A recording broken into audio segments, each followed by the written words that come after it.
É com muita alegria e satisfação que eu dou abertura aqui ao primeiro painel que a gente vai, dando sequência à abertura, a gente vai falar sobre reforma regulatória no Brasil, Peer Review de 2022 da OCDE.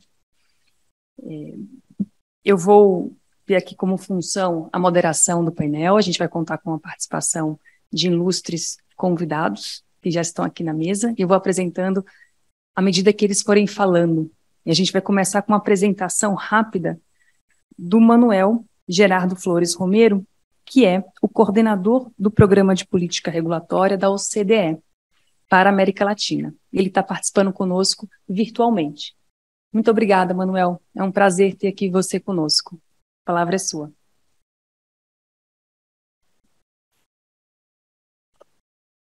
Thank you very much. I want to thank organizers of the panel, ADP.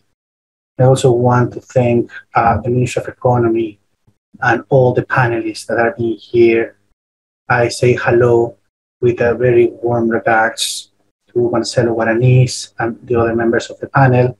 I wish I could be there in person, but my bosses do not let me go that often to Brazil. That's the bad thing, but I'm sure I will be there very, very, very soon. I'm going now to share my presentation. So, as you know, a couple of months ago, a month and a half ago, we were in Brasilia during the OECD Brazil Week, which was a sort of celebration of the start of the accession process of Brazil to the OECD, for which we are very, very, truly happy. And we had the opportunity to present this report, the regulatory reform in Brazil. I'm going to go and touch upon the main aspects of this report because this will be thoroughly discussed during the whole day. So this is just like an entree, the first glimpse, just a teaser of what's going to come over the next few hours today. So in a nutshell, the review looks at three specific aspects: regulatory barriers to competition, regulatory policy and governance, which is commonly known as better regulation, which is going to be the focus of today's session, and then case study on specific sectors.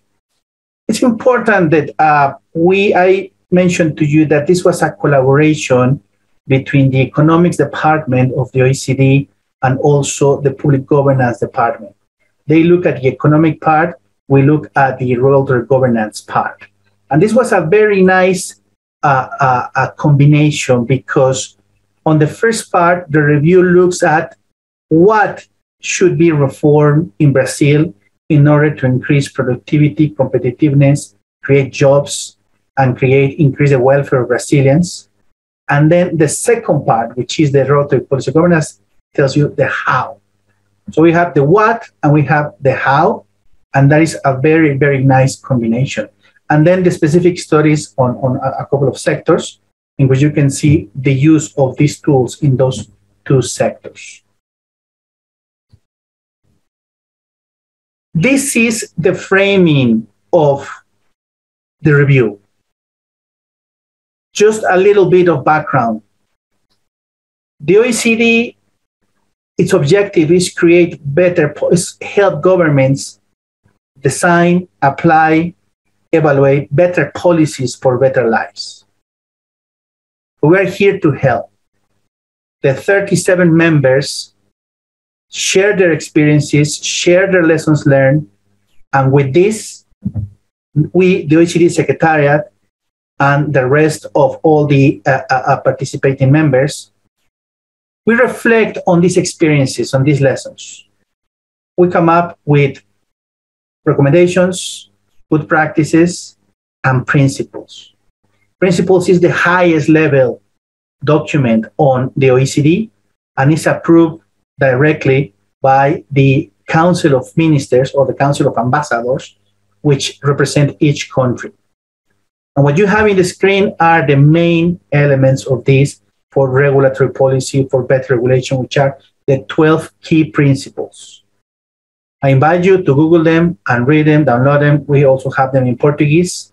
So you can listen as what is the OECD proposes to have better policies for better lives through regulation. Because that's the key element. For the OECD, regulation is a public policy. So we have to identify the best policies, in this case, the best regulations to solve a policy problem, to help governments tackle social, economic, and many other problems, but in an effective and efficient way. And these 12 principles are aimed to that. Now, the review focused on many of them. It couldn't be all of them because otherwise it would be a review that would take us like 4 years. So we needed to be pragmatic. So each show is focuses on several ones, like number 1, explicit policy on regulatory quality. Also, stakeholder engagement, number 2. Oversight, number 3. RIA as well, number 4. Ex post a review of the stock of regulation and ex post assessment, number 5 as well. And we also touch upon regulatory coherence across levels of governments, number 10, and number 11. We could have done more, but again, as I said, we had to be pragmatic. So the review offers very specific and down-to-earth recommendations to Brazil to adopt OECD principles in matters of policy and institutions, RIA and stakeholder engagement, revision of the regulatory stock, and regulatory policy at subnational level.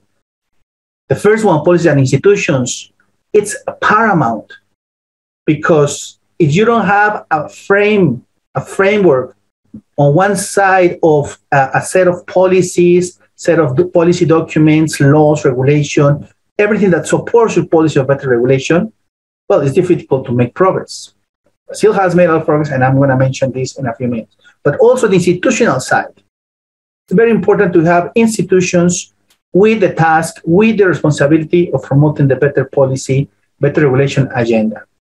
We're going to talk a lot about RIA and stakeholder engagement and how these are very important elements to have regulations that are fit for purpose.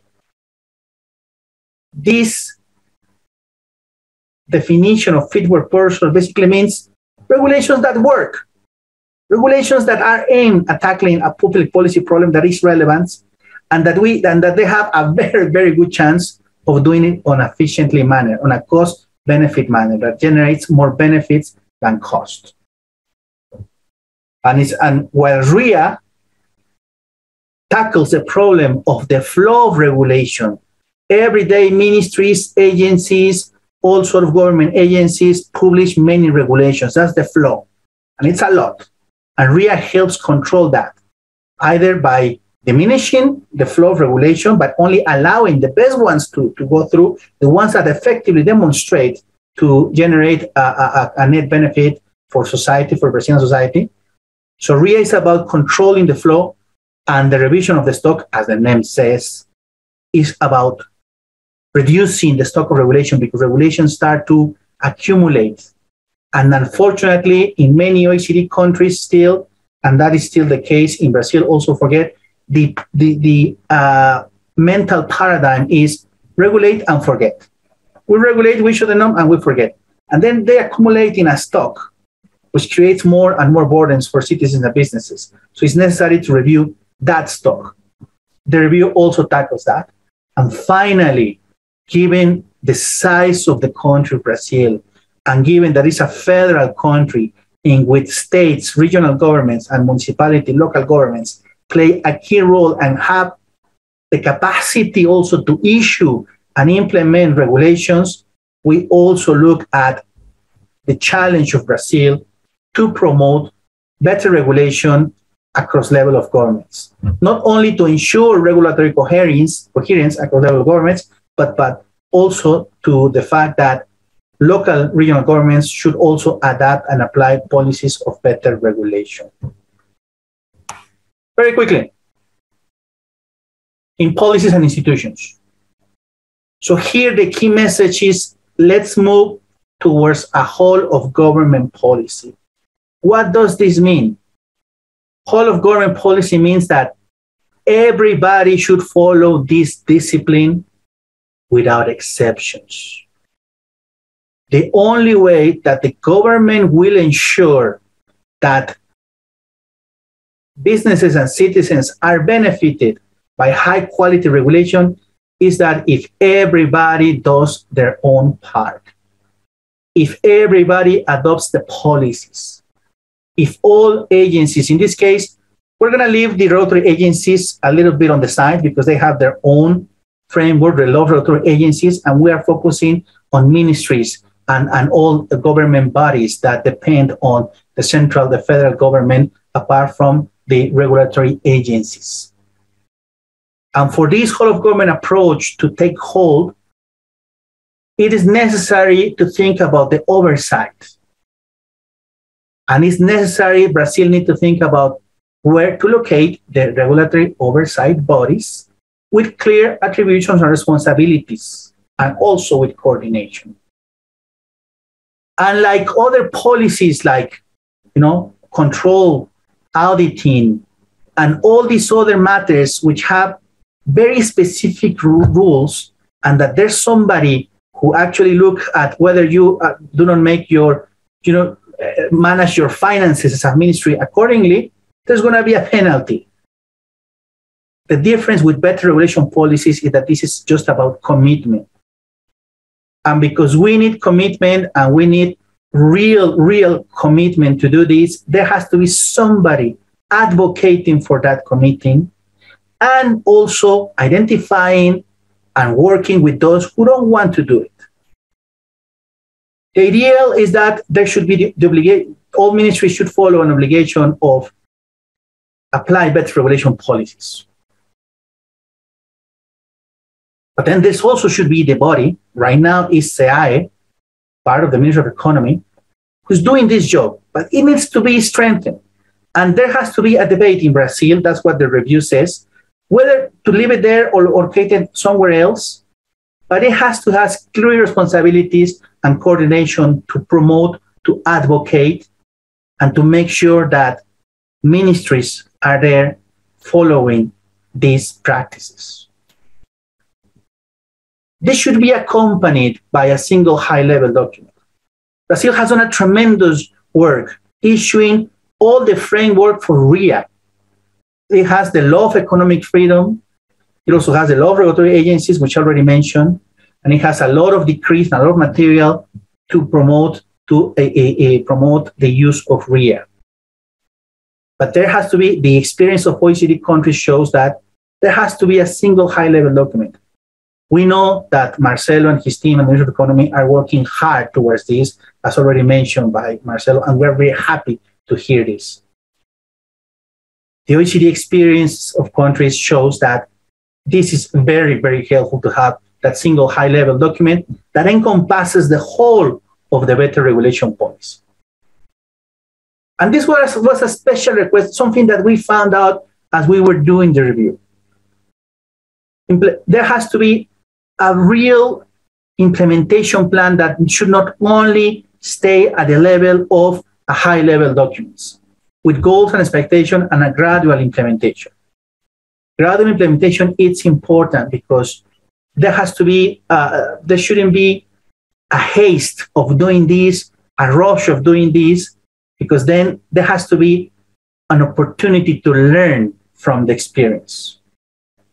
At this point, I need to mention that all these review, all these recommendations were constructed, were built with the use of the peer reviewers. That's why it's called a peer review, isn't it? And we had as help officials from the Office of Tax Regulation of Australia, the Treasury Board of Canada, and former employees of the Better Regulation Commission of Mexico. If you think about it, these three countries are federal, are at least geographically very large, similar to Brazil. They don't have the population of Brazil, but they also share the challenge of a federal system. I'm not going to go through this because my colleague Andres is going to cover this on the presentation.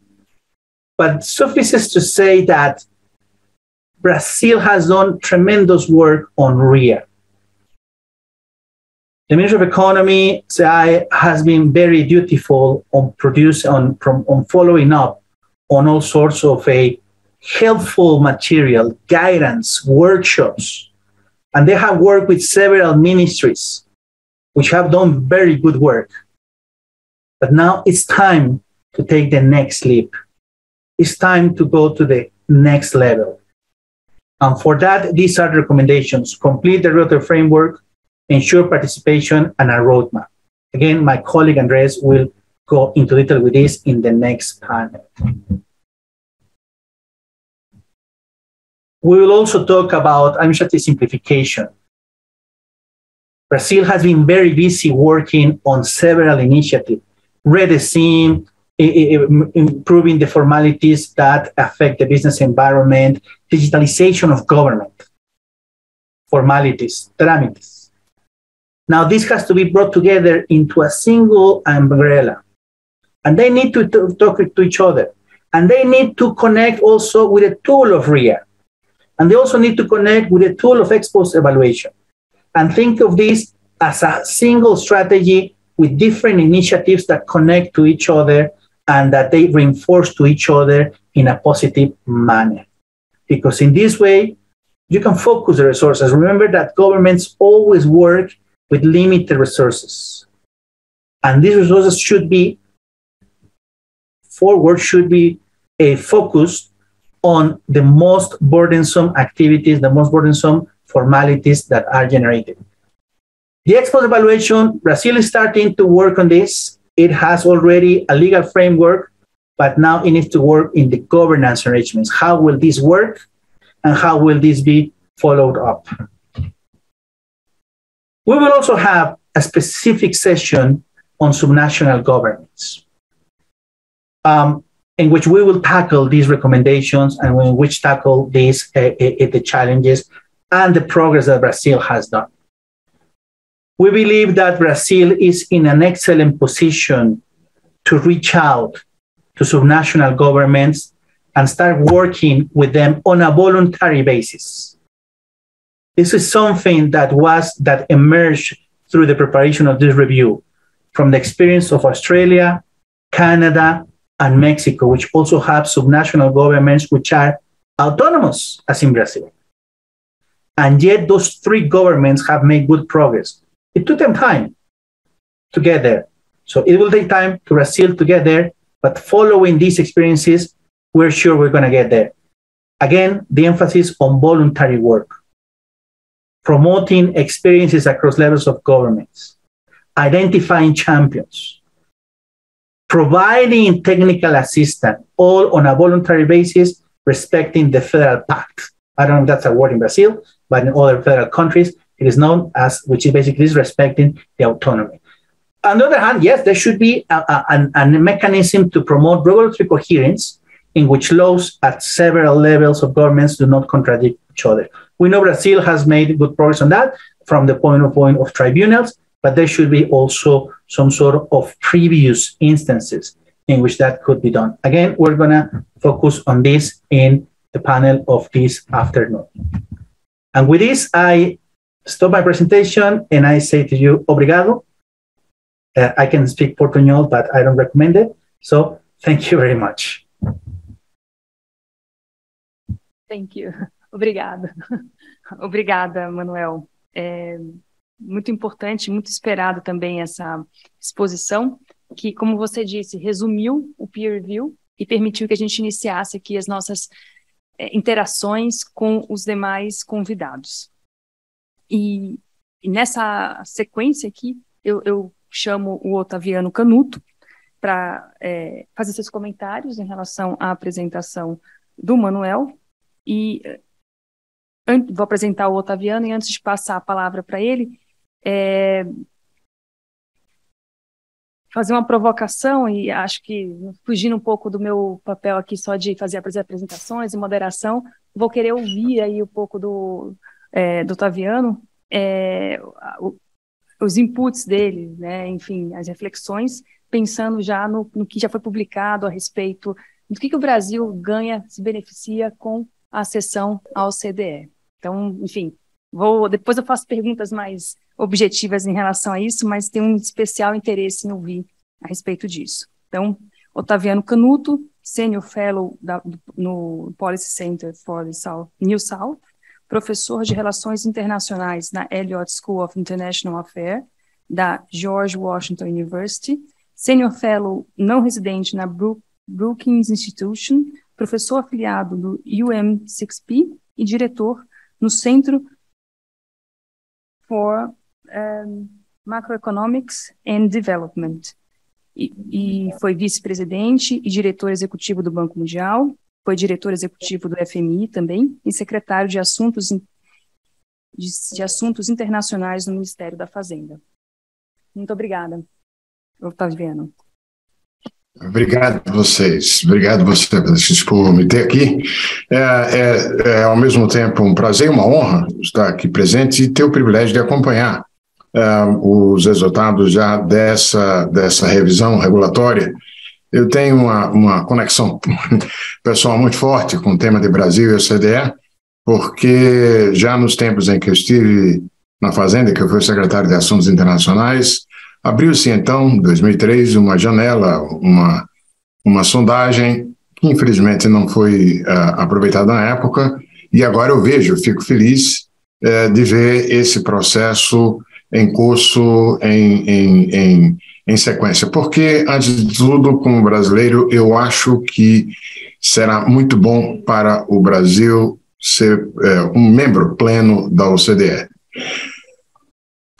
E tive também o privilégio, quando eu fui vice-presidente no Banco Mundial, eu era o vice-presidente responsável pela ligação técnica entre o Banco Mundial e a OCDE. Isso me deu muita oportunidade de acompanhar exatamente processos de acessão que ocorreram no período, com graus distintos de sucesso, de êxito, e sempre me vi com o desejo de que o Brasil fosse um desses casos, e agora eu vejo isso acontecendo em curso. E por que isso me faz ser tão otimista quanto aos resultados desse processo? Olha, está claro para qualquer que lida, que estuda, que trabalha com desenvolvimento econômico, como as instituições estão por trás da maior parte dos avanços no bem-estar que começaram desde a Revolução Industrial, né?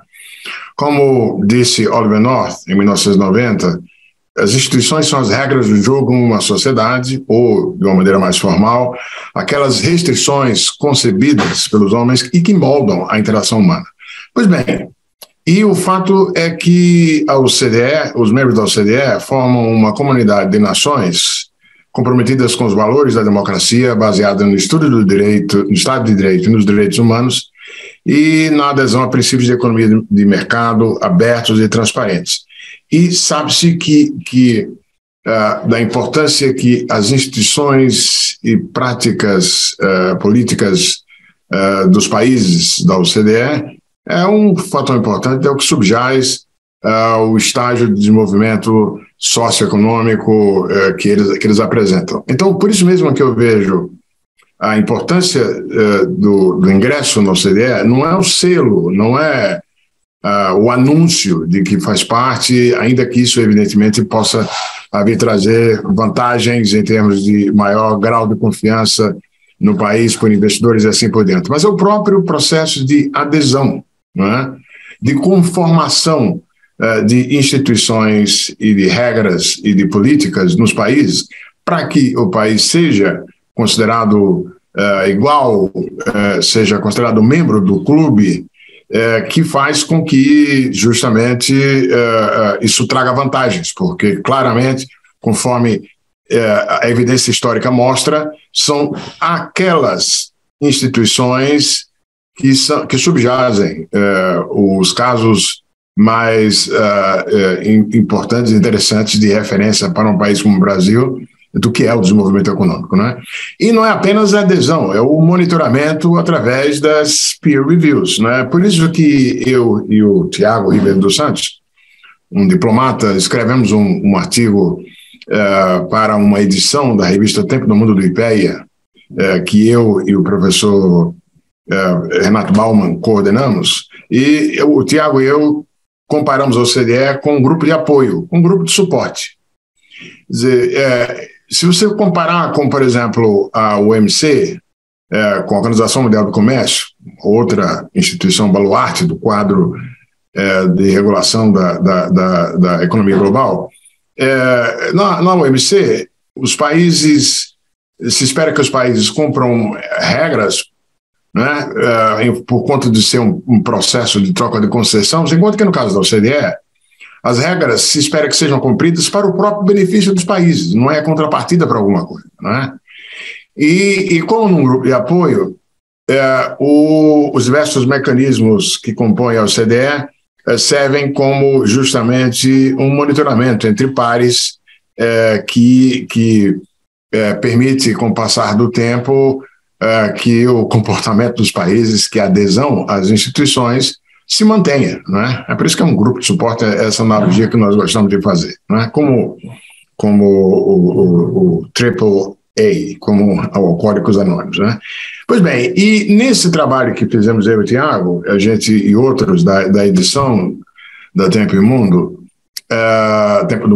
nós coletamos uma evidência muito forte, mostrando ganhos, efeitos positivos da adesão ao CDE sobre o comércio, sobre o investimento direto estrangeiro, sobre a educação e, particularmente, sobre a governança, né? Em todos os aspectos da governança. E portanto,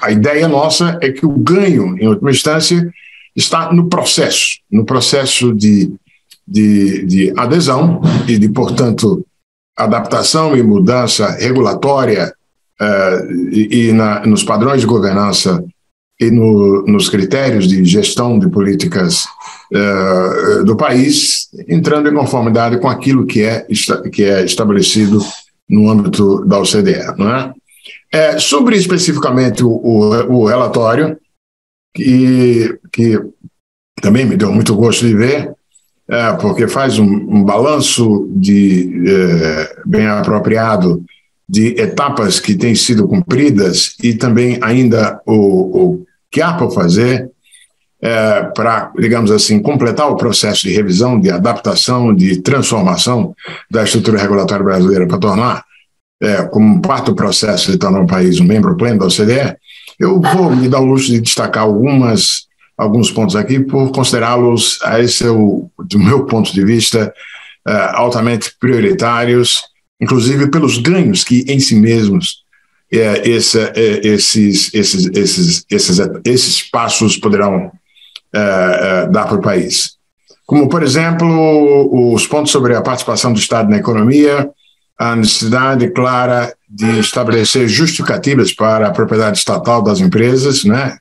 De modo a, inclusive, considerar a privatização nos casos em que aquela justificativa é fraca. Também achei importante a referência para se introduzir uma legislação abrangente que regule as atividades de lobby, né? Assim como também continuar tomando medidas que tornem os processos de compras federais mais abertos e competitivos. Também destaco, no caso das barreiras à entrada de empresas, a continuação dos esforços para reduzir os encargos regulatórios impostos a empresas. Foi muito bem mencionado já no primeiro painel. E, o Brasil tem um ambiente de negócios. Bom, trabalhei 15 anos nas instituições multilaterais, dos quais, ora, como parte do board de diretores executivos, outras vezes como vice-presidente, no BID, no Banco Mundial. O Brasil tem um dos piores ambientes de negócios do mundo.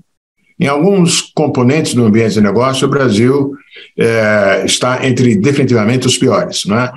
E portanto, há uma necessidade, a criação de novas empresas por exemplo, um item em que o Brasil não tem um bom desempenho, por exemplo. Então, a implantação do balcão único ser para a criação de novas empresas e a aplicação mais ampla da regra de silêncio é consentimento para licenças, acho também uma coisa importante para melhorar o ambiente de negócios, para reduzir o ônus das atividades que as empresas têm desde a porta da fábrica ou a porta da fazenda e o resto da economia, não é? Que tem um efeito deletério muito forte sobre a produtividade no país. O Brasil paga um preço caro em termos de produtividade desperdiçada por não ter um ambiente de negócios condizente.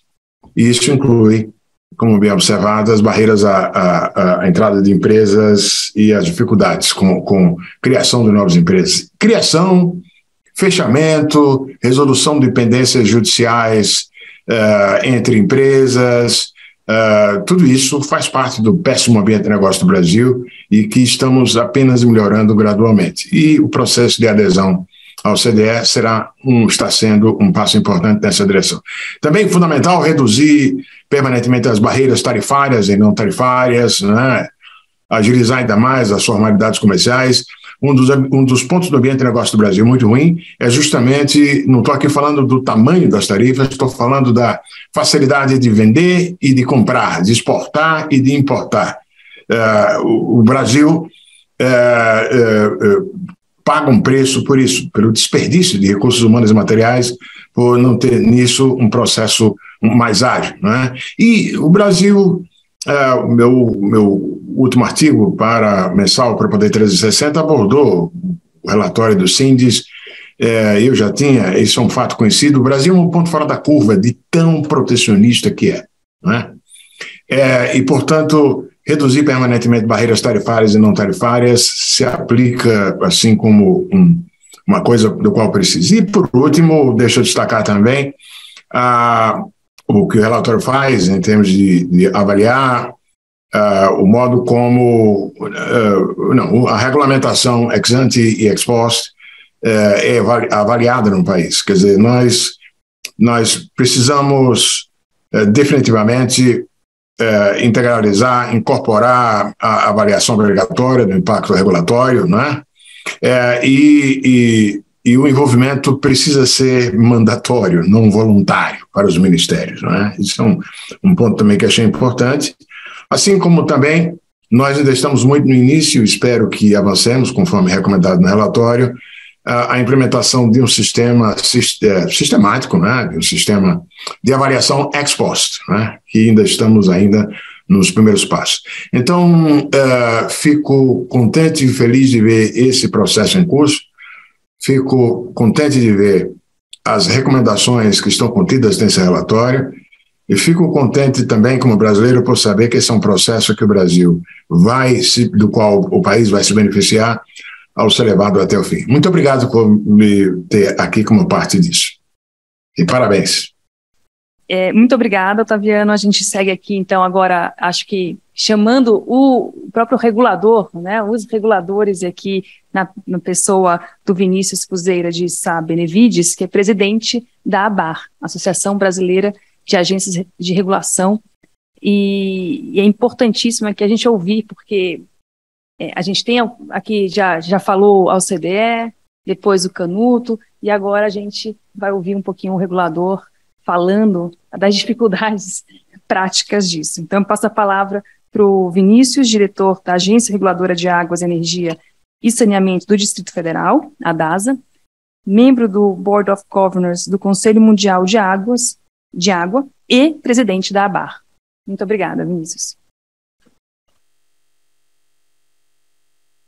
Bem, bom dia a todos. Queria cumprimentar inicialmente, em nome da Patrícia, colegas aqui da mesa.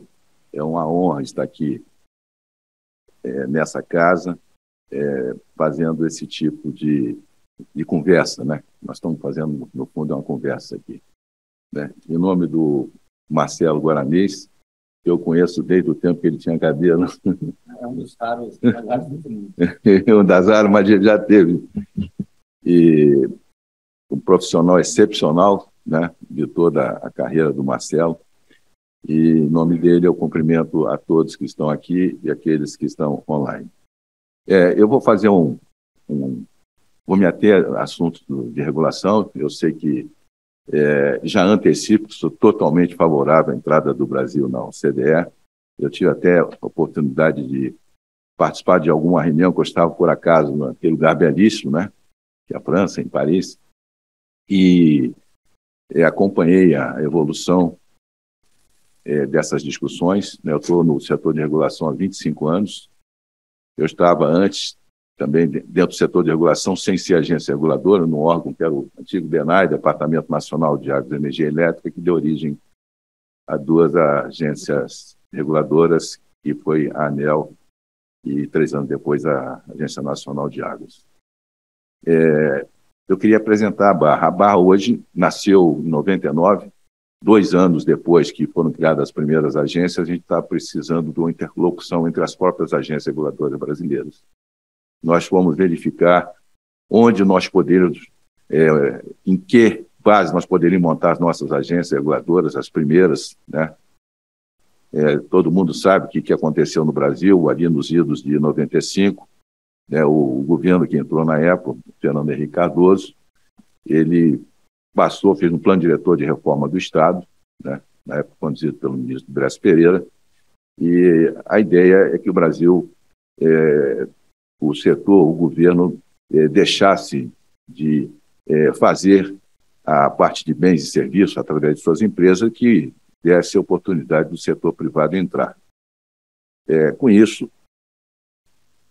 dentro do plano diretor de reforma do Estado, essa foi a filosofia, de passar mais para um papel governo de coordenador, de controlador, e com a Lei 8987, também a Lei das Concessões, né, deu uma abertura para que o processo de privatização se iniciasse.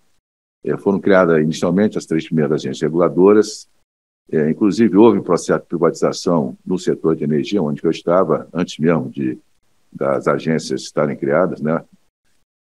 As 2 primeiras foi a Light e a Celsa, e depois houve um processo de consolidação. Hoje nós estamos com 11 agências reguladoras a nível nacional. Nós temos dezenas de outras agências reguladoras infranacionais que foram criadas em diversas áreas, transporte, na parte de saneamento básico, na parte, por exemplo, também de outras atividades que não eram, vamos dizer, a nível nacional, até de loteria tem, né? Na área de saúde, educação, etc. Então, hoje nós temos 67 agências reguladoras associadas. Nossas associadas temos agências nacionais, por exemplo, a vice-presidência nossa federal é ocupada pelo diretor da ANP, era pelo diretor da ANEEL, o André Peptoni, hoje pelo Fernando Moura, né? Foi secretário executivo do Ministério do Meio Ambiente. E nós temos, nesses 23 anos, né, tido um avanço enorme em relação a, especialmente, a questão de capacitação. Nesses 2 últimos anos, nós treinamos 7 mil, passou pelos nossos cursos, 7 mil reguladores. Este ano, até o momento, nós cerca de 2.100 reguladores já passaram. Estamos dando 27 cursos este ano, e alguns altamente ligados ao assunto que nós estamos discutindo. Temos um curso de governança regulatória, um de análise de ARR, também recente, né, análise de resultados regulatórios, um outro recente, semana passada, introdução ao direito regulatório, inclusive 15 participantes da área federal participaram. Dentro desse tema também um curso de análise de impacto regulatório, vai ser agora em outubro, e também um outro curso de agenda regulatória. E estamos também com o curso de regulação de Florença, Estudo de Florença, e estamos agora no mês de setembro e outubro, 120 reguladores brasileiros estão no curso, dados em português, e no ano passado também 100 inscritos nesse curso. Então, nós temos uma atividade, fazíamos isso com muita intensidade na época aí do ProReg, estou vendo aí a Kelber, né, o Jadir também, que nos ajudou bastante, tínhamos uma ligação muito grande, né? E com a saída do ProReg, nós tivemos que, nós mesmos, montarmos essa questão. E temos discutido e trabalhado muito conjunto com o governo federal, né, especialmente na questão do marco legal do gás, porque, como vocês sabem, a Agência Nacional de Petróleo ela faz a regulação da parte de exploração, produção e transporte, e as agências reguladoras estaduais fazem a parte de comercialização e distribuição. Tem que ter uma harmonia, e nós temos conversado muito com a ANP, que inclusive está dentro da própria ABAR, e isso ajuda muito essa harmonização. Temos trabalhado imensamente na questão também do saneamento básico, do marco saneamento, aqui a doutora Cátia, que é a nossa diretora da ABAR, e também a coordenadora da Câmara Técnica de Saneamento, temos ajudado bastante, que era uma tarefa muito grande para a Ana, e em 2 anos ela fazer de 18 normas de referência, até agora conseguiu fazer 2, né? E interessante, com todo o controle social, desde a tomada de subsídios, utilizando os critérios, inclusive, que estão colocados aqui na política regulatórias da OCDE. Né? Eu acho que, a nível do que está colocado, eu li atentamente os relatórios, né? As agências reguladoras brasileiras, elas, de certa forma, atendem, né, os requisitos, né? Evidentemente, não são todas. Eu tenho certeza que o Marlos vai tocar em alguma coisa sobre isso. Nós estamos trabalhando em conjunto, inclusive, com a CGU. Nós temos um programa QualiReg, Programa Maturidade Regulatória. Eu me lembro que há 5 anos, quando a CGU procurou a ABAR, propondo que as agências infranacionais entraram 3 nacionais e 2 infranacionais inicialmente, 5 agências, nós topamos, né?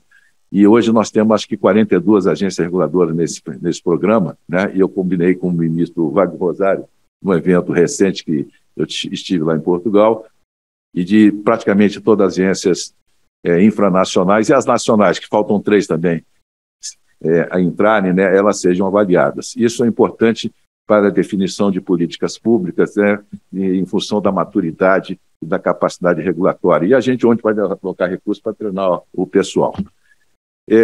Sobre esse assunto, ontem eu estava até matando um pouco de saudade, olhar os documentos antigos, né, quando nós começamos a pensar numa regulação um pouco mais eficaz, com mais qualidade, em que a gente tivesse um cuidado maior do que a gente estava fazendo, né? E foi mais ou menos ali em 2010, 2009, nós começamos a falar em análise de impacto regulatório, né? E começamos os primeiros trabalhos em cima disso. Eu não vou falar sobre esses dados, que o Marlos tem também, mas hoje nós temos pelo menos umas 20 agências trabalhando dentro dos conceitos que a OCDE exige. Inclusive, eu tive também o prazer de, no ano passado, né, receber um convite do próprio Itamaraty, onde a ANEEL tinha recebido, vamos dizer, um selo de qualidade que estava seguindo todos os normativos previstos para a OCDE, né? E vamos entrar nesse processo, que, segundo o Marcelo acabou de comentar, um processo que leva uns 2, 3 anos, né? Tem um dos comitês, são 26 comitês, me parece, que nós vamos ser avaliados, um deles de políticas regulatórias, né? E eu acho que o Brasil vai responder muito bem a isso. São 6 países que estão tentando entrar nesse processo agora, né? Que é o Brasil, Argentina, Peru, se não me engano, Bulgária, Romênia e Croácia. São 6 países. Inicialmente, foi quando foi criada a OCDE no estilo que está hoje, foi em 61, com 19 países, foi criada, na verdade, antes, né? Mas com outro nome que envolvia praticamente os países da Europa, isso em 48, né? Depois para tocar aquele plano Marshall, né? No fundo, o que houve. E eu converso demais com outros países também, porque a qualidade regulatória, o Brasil, para atrair investimentos, né? Eu tenho aqui esse material que eu não vou ficar mostrando, porque vai ocupar um espaço, mas para trazer, basicamente, tem 3 pontos fundamentais que o pessoal vem para cá. Primeiro, o tamanho do mercado. Tem um mercado bom, grande, ele vem. O segundo, o que é chamado ambiente político. Ambiente político no sentido se os poderes estão funcionando. Judiciário, legislativo e executivo. E no outro, terceiro ponto, praticamente colado, aqui, 52%, e o ambiente político está em 54%, dito pelas aqueles que vêm para o Brasil, é o ambiente regulatório. O ambiente regulatório, ele praticamente tem o mesmo nível de importância do ambiente político, ou seja, a segurança jurídica dos contratos. contratos que nós fazemos de longo prazo, 30 anos, que vai passar por 7 governos, né? A importância que ele tenha um órgão de Estado, independente do governo de plantão, por melhor que seja que esteja no momento, para que o cidadão possa vir aqui investir e ter a segurança. As agências brasileiras também têm, ao longo do processo, né, tem aqui um dado interessante, nós temos um problema no Brasil, de certa forma, um problema que é falado de todo mundo, o excesso de normas, né? Nós fizemos um levantamento, uma apresentação que fizemos no Senado, né? Em 24 anos, o Brasil, depois da Constituição de 88, conseguiu produzir 4.615.306 normas, né? Nós tivemos, nesse período, cerca de 14 reformas tributárias. Criamos uma montanha de tributos, CPMF, COFINS, né? Nós estamos produzindo cerca de 1,41 norma tributária por dia, né? E cada norma tem média 3.000 palavras. Então, nós estamos com a burocracia, aquilo que o que nos antecedeu, o Canuto, né? Ele realmente, nós temos um ambiente de negócios, né? Também tem essas informações que não estamos, vamos dizer, não somos os tops, para não falar outra coisa, né? Então, todo mundo sabe que as agências, no início, quando nós fomos criados, nós tínhamos algumas dificuldades, não só de pessoal. Hoje, eu acho que vencemos essa barreira, não tão como gostaríamos, né? Na posse agora do Sandoval, na ANEEL, as palavras finais dele, que ele estava precisando de pelo menos um quadro maior de 25%. Ele estava dando 200 outorga por ano, ele com a mesma equipe está dando 4.000 outorga por ano, 20 vezes mais, né? E também a ANA foi dado esse encargo na parte de saneamento básico, pediram mais 100 pessoas para entrar nesse negócio e ainda não conseguiram. Estão fazendo um esforço extraordinário, né? Para que se consiga. Então, nós temos que resolver algumas coisas em relação às autonomias da agência para dar a resposta que o Brasil precisa. Elas, de forma, eu diria até heróica em alguns casos, elas têm conseguido vencer essas barreiras. Eu estou aqui com o ex-presidente da ANAC, né, que nós tivemos. Eu vou te dar uns dados que daquela época, há uns 8 anos atrás, eu me lembro que nós fizemos ali no Congresso, estava você, estava o diretor-geral, né, e falamos do futuro das agências reguladoras. E, para terminar, eu acho que talvez aí a gente tenha o tempo aí de trocar algumas coisas, né? Nós, alguns anos atrás, é importante que na OCDE as agências infranacionais, como foi colocado, eu vi que o Manuel Flores colocou, né? A importância de as infranacionais estarem dentro do contexto também, porque grande parte da economia brasileira está nas infranacionais. É o chão da fábrica, onde que tem um contato com o consumidor, seja na área de transporte, seja na área de gás, onde está o consumidor de gás, na área de educação, na área de energia, etc., né? Eu falar de energia porque cerca de 12 estados fazem o papel de fiscalização da ANEEL, um processo de descentralização, e provavelmente vai acontecer também na parte de gás, né? Nós temos conversado com a ANP para que o braço de fiscalizador seja as agências reguladoras infranacionais.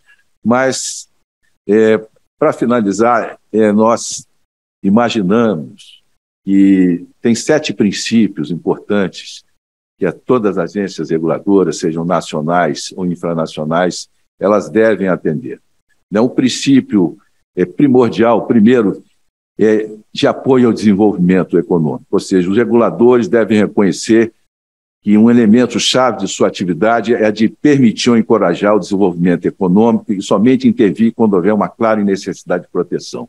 Ou seja, a agência reguladora, ela atua basicamente em 2 lugares, quando tem monopólio ou quando tem alguma falha de mercado, uma competição que você tem que fazer. Aqui tem algumas condutas dos reguladores que nós oportunamente podemos falar para o cumprimento desse princípio. O segundo princípio seria o princípio da análise de risco das intervenções.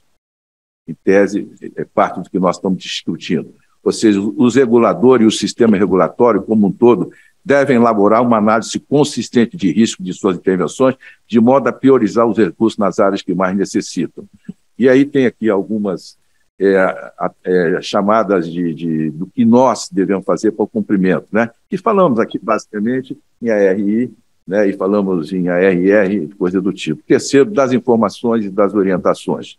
Os reguladores devem fornecer com autoridade orientações de fácil entendimento de baixo custo. Parece tão simples, mas uma dificuldade danada. Tanto que tem regulador que tem que olhar o dicionário de regulação para entender o que o outro regulador está falando. Imagina a população em geral.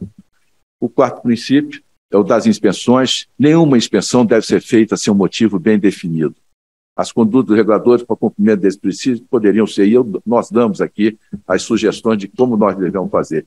Não temos condições. Eu me lembro logo que começou, estivemos no início da ANEEL, onde eu estive há alguns anos, nós tínhamos que fiscalizar todas as linhas de transmissão, 100.000 quilômetros, não sei quantos mil geradores. Eu falei, como nós vamos fazer isso aí? 24 horas por dia. Então, começamos a usar alguns critérios que a gente deve utilizar para fazer realmente essas inspeções, né?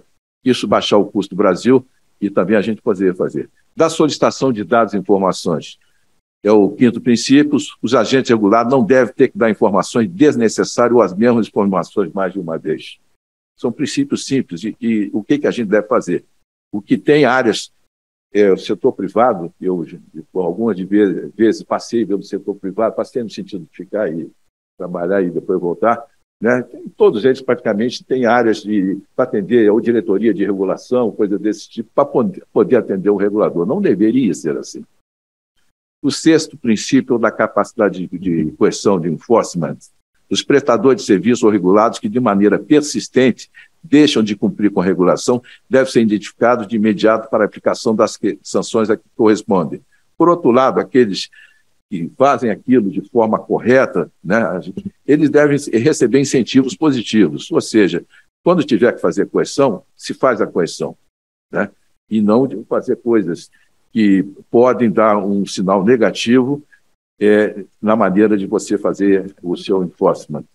O sétimo, talvez um dos mais importantes, é o da transparência na prestação de contas, accountability. Os reguladores devem ser verificados quanto à eficiência e efetividade de suas ações, mantida a independência nas suas tomadas de decisão. Então, tem algumas condutas.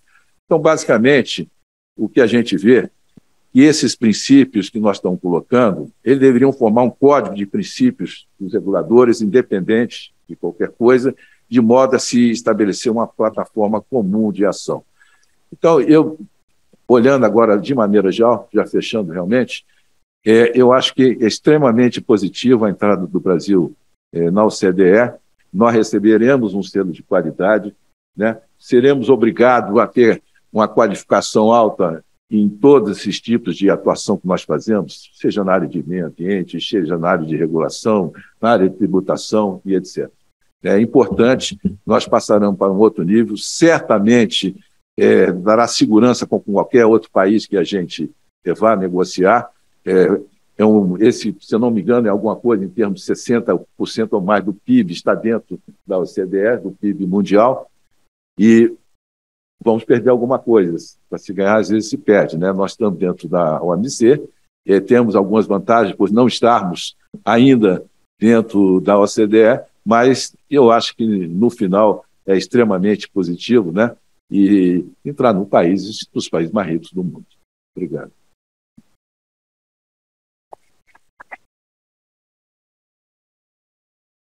Obrigada, Vinícius. Desculpa, eu estava pensando aqui no que você falou, e uma das colocações foi em relação à inflação normativa, né? Antigamente a gente nem fazia esse levantamento de quantas leis, normas, enfim, decretos e normas ainda de menor hierarquia no nosso ordenamento jurídico. Hoje em dia a gente tem, inclusive, uma ferramenta da ENAP que mostra o quão complexa está a linguagem utilizada nessa norma. Então, a gente está criando aí nesse caminho longo de evolução, acho que o Marcelo falou isso no começo, a gente está evoluindo. Então, a gente não chegou ainda onde a gente precisa precisa melhorar mais, mas a gente está caminhando para primeiro passos importantes de levantamento de informação, de medidas, de iniciativas para a gente aprimorar o nosso ambiente regulatório. Ainda que regulação não seja só a norma, né? A gente vai chegar lá. E aqui eu queria passar a palavra para o Marlos Moreira dos Santos, porque depois da deixa do Vinícius, acho que todo mundo está na expectativa, e eu especialmente, por participar de alguma forma e dar uma contribuiçãozinha para o QualiReg. O Marlos, ele é diretor de auditoria de políticas de infraestrutura da Secretaria Federal de Controle Interno, da Controladoria Geral da União, CGU, diretor nacional do acordo CGU-PNUD.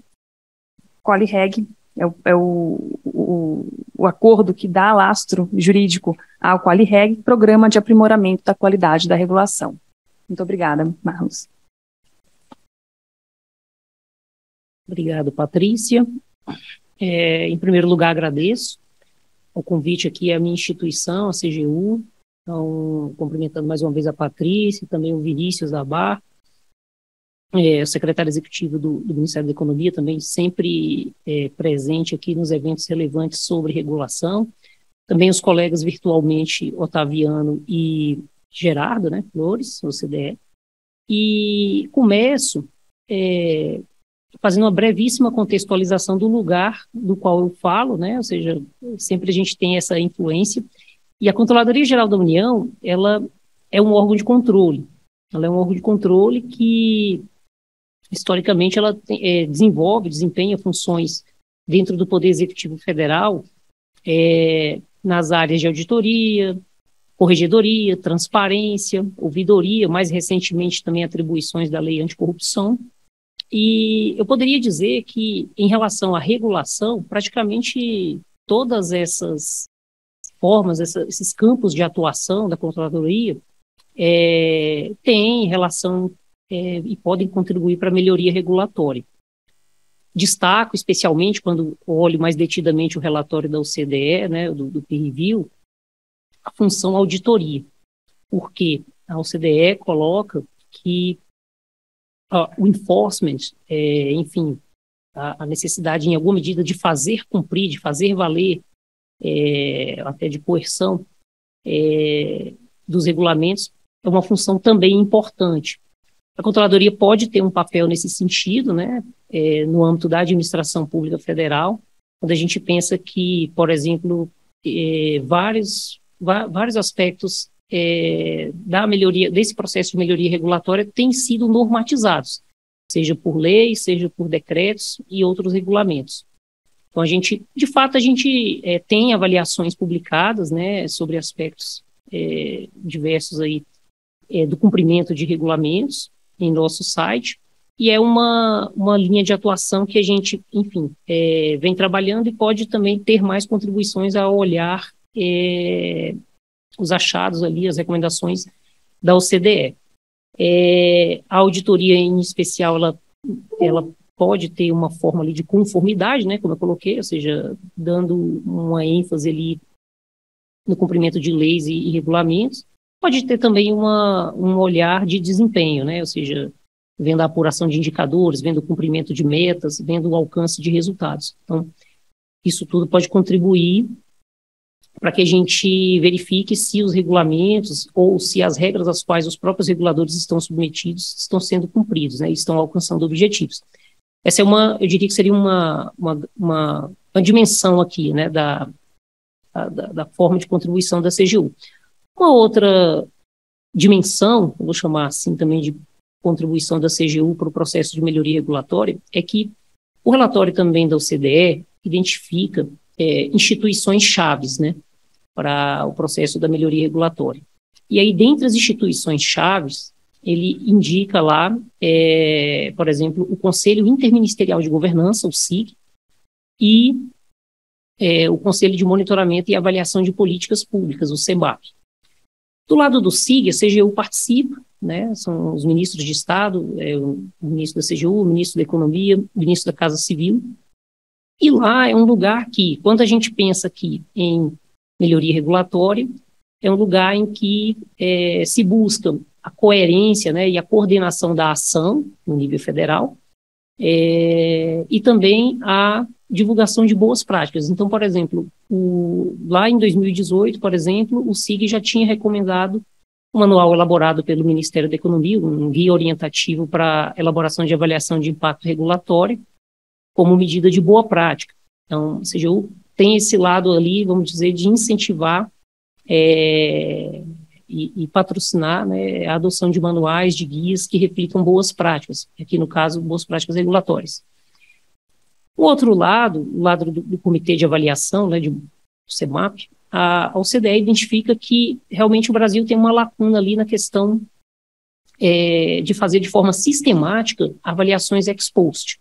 Então, quando a gente pensa em avaliação do estoque regulatório, né, em avaliação de resultados regulatórios, o relatório até identifica ali algumas agências que realmente hoje você ali conta no dedo que tem nas mãos, né, de uma mão, que tem tradição ali, que já tem uma experiência em fazer esse tipo de avaliação, ou seja, passado um tempo de editado o regulamento, voltar, ver os objetivos para os quais você editou aquela norma e mensurar, né, quais foram os resultados que você conseguiu e se aquela legislação já não está obsoleta, enfim, não cumprindo o seu objetivo e precisa ser revisada. Isso precisa ser uma regra, né, isso precisa ser uma regra geral. O decreto que no nível federal estabelece essa questão de avaliação de impacto regulatório e avaliação de estoque regulatório, acho que sabiamente, né, coloca de uma forma gradual para que todos os órgãos façam isso em nível federal, né, e comecem fazendo nem que seja ao menos com um regulamento. E a OCDE até registra, né, que há um risco ali de também o pessoal, vamos dizer, só cumprir a meta. Então, realmente, mais uma vez, é uma questão de conformidade, mas também acho que mais do que isso. A gente que tem trabalhado nessa área sabe que o ganho desse processo todo de melhoria regulatória, ele está no processo. Então, ele vai estar na medida em que nós, enquanto reguladores, não partimos para desenhar um regulamento para materializar uma decisão que foi tomada. Na verdade, tem que inverter, né? Antes de se tomar a decisão, preciso avaliar, entender, ter clareza do problema, o problema realmente está na agenda e quais as alternativas que eu tenho. Como bem colocado pela Patrícia, a regulação pode ser uma das alternativas. Às vezes, a solução pode ser nem regular, e não quer dizer que não está se fazendo nada. Muitas vezes o Estado avaliou a situação, e naquele momento a adoção da regulação poderia trazer mais custo e externalidades negativas do que benefícios à população. Então, a CGU participa dessas instituições chaves, né, identificadas pelo relatório ali da OCDE e tem contribuído nessas formas, como coloquei. Uma terceira dimensão aqui da minha fala, e que também a gente coloca a CGU como contribuinte, né, desse processo de melhoria regulatória, é aí, nomeadamente, quando a CGU investe recursos, né, pessoal, recursos financeiros, num programa, né, denominado QualiReg, né, um programa para aprimoramento da qualidade da regulação brasileira.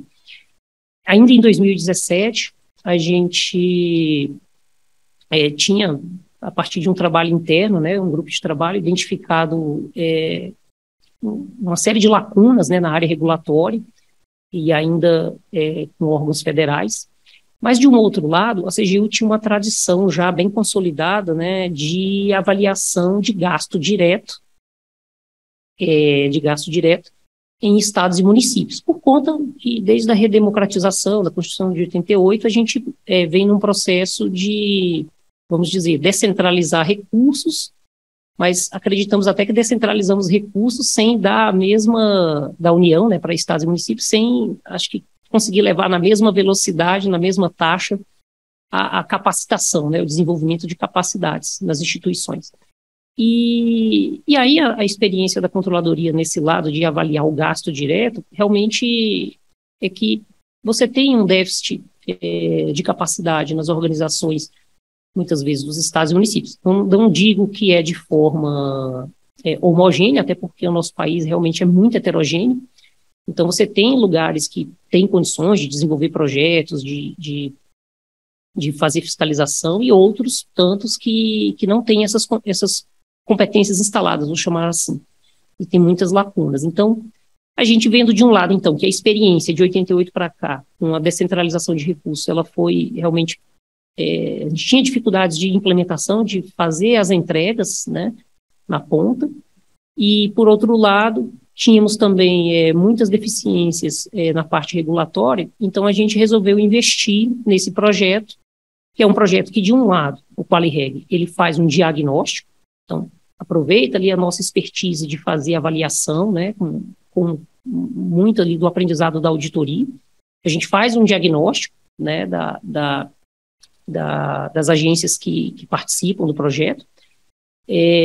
Como a gente resolveu abarcar, né, tentar realmente contemplar os entes subnacionais, os níveis, né, de estado e município, a gente também alinhado ali com o que está no relatório da OCDE, a gente foi numa estratégia, né, realmente de adesão, e daí a importância da parceria, né, hoje na figura aqui do Vinícius com a ABAR, né, porque a ABAR, quando a gente convidava a agência, muitas vezes, se a agência procurar ali a ABAR e a ABAR não conhece o projeto, para a gente era uma dificuldade, porque a CGU, ela, como eu coloquei, ela tem outras formas de atuação, ela atua na área correcional, ela atua na área da lei anticorrupção, então não raro a gente também pode estar nos jornais ali numa outra linha que não é a melhoria regulatória.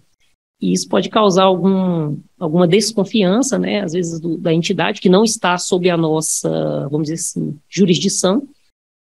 Mas a gente, de um lado, com a parceria com a ABAR, e posteriormente, quando a gente conseguiu alocar recursos financeiros e que a gente consolidou a parceria também com o escritório da ONU das Nações Unidas para o Desenvolvimento, né, o PNUD, e o parceiro UNOPS, né, também outro escritório da ONU especializado em projetos e serviços, e sobretudo na área de infraestrutura, a gente abriu portas. Então, hoje temos, como o Vinícius colocou, no lado do diagnóstico do QualiReg, a participação de cerca de 42 agências, em sua grande maioria agências estaduais, né, municipais, e temos, se não me engano, acho que 7 agências federais da área de infraestrutura, porque também é a área na qual ali o projeto nasceu, né, então a gente foi primeiro nessa parte ali da nossa clientela.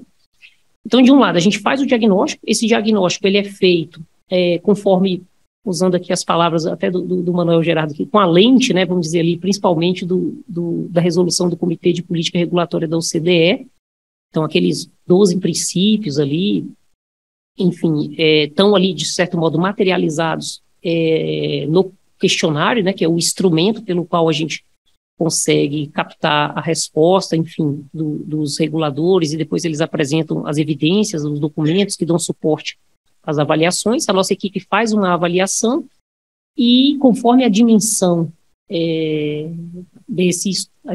dessa avaliação, ele vai recebendo ali notas e uma nota global, de modo que o diagnóstico no nível estadual, municipal, realmente a gente tem a grande maioria das agências um estágio inicial ainda, em termos de maturidade, de capacidade para regulação, entre inicial e intermediário.